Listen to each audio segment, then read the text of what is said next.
Salut les copains du 21e siècle! On vous emmène visiter notre époque, quand vos parents et grands-parents étaient petits. Au fait, vous nous voyez en noir et blanc, mais en vrai, on vit en couleur. Non mais sans blague.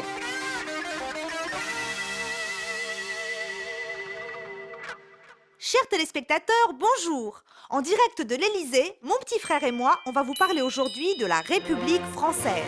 Juste après la guerre, en 1946, les Français en avaient élu une toute neuve, la 4e République. Toute neuve peut-être, mais pas très solide. En 12 ans, il avait fallu changer 20 fois de gouvernement.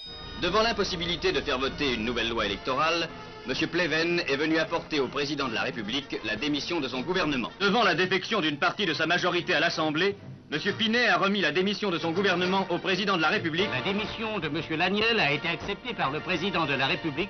Etc., etc. La 4e République est mal fichue, soupirait le général de Gaulle depuis Colombey. Les députés ont trop de pouvoir et le président pas assez. Le général de Gaulle?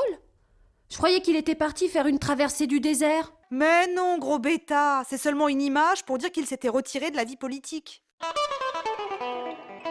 Au printemps 1958, à cause de la guerre qui se déroulait en Algérie, la République était carrément tombée en panne. Les députés avaient discuté pendant des jours pour choisir un gouvernement qui n'avait même pas tenu 2 semaines. Ainsi, mon gouvernement se trouve affaibli au moment où il faut affronter des tâches de plus en plus redoutables. En conséquence, j'ai présenté ma démission. Le président de la République, René Coty, avait alors décidé de rappeler celui qui avait déjà sauvé la France pendant la guerre. À Colombey, comme partout, on retenait son souffle. Téléphone et radio n'arrêtaient plus. Et ce soir-là, au terme d'une série de démarches, de discussions, de questions, de réponses et d'explications, Colombey apprit que le général était appelé à former le gouvernement. Il avait accepté à une condition, de pouvoir rédiger une constitution pour créer une république plus stable. Dis, c'est quoi une constitution? Chut, tais-toi, le général va parler. La République. Il fut un temps où elle était reniée, trahie, par les partis eux-mêmes. Et moi, j'ai redressé ses armes, ses lois, son nom.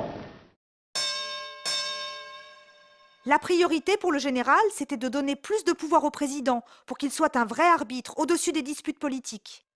Pour que tous les Français d'ici et d'ailleurs puissent dire oui ou non à cette constitution, le général avait décidé d'organiser un référendum. Pendant l'été 58, il était parti faire une tournée dans les colonies. Après Tananarive et Brazzaville, le périple africain du général de Gaulle avait pour escale Abidjan.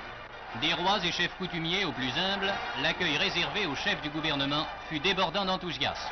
Puis de retour à Paris, il avait fait un grand discours place de la République. Voilà, Françaises, Français, de quoi s'inspire, en quoi consiste la Constitution qui, le 28 septembre, sera soumise à vos suffrages. Au nom de la France, je vous demande de répondre oui.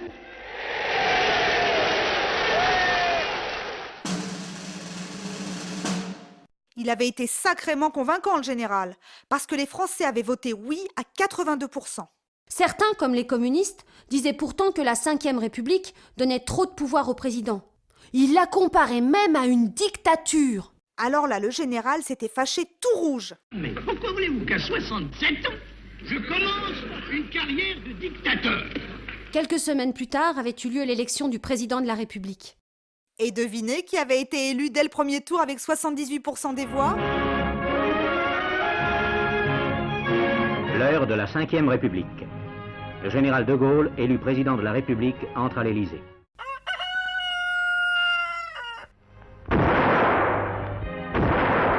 Sur les quais de la Seine, on avait tiré 21 coups de canon. Puis le général et Yvonne de Gaulle s'étaient installés à l'Élysée et hop, au travail! Le nouveau Premier ministre, Michel Debré, héritait d'un tas de préoccupations. Est-il besoin de rappeler ces préoccupations? Elles se nomment Algérie, redressement économique et financier, réforme de l'État. Quant au président de Gaulle, il se réservait les relations internationales. À New York, les Américains l'avaient accueilli en héros. Mais le plus important à ses yeux, c'était l'amitié franco-allemande pour construire une nouvelle Europe.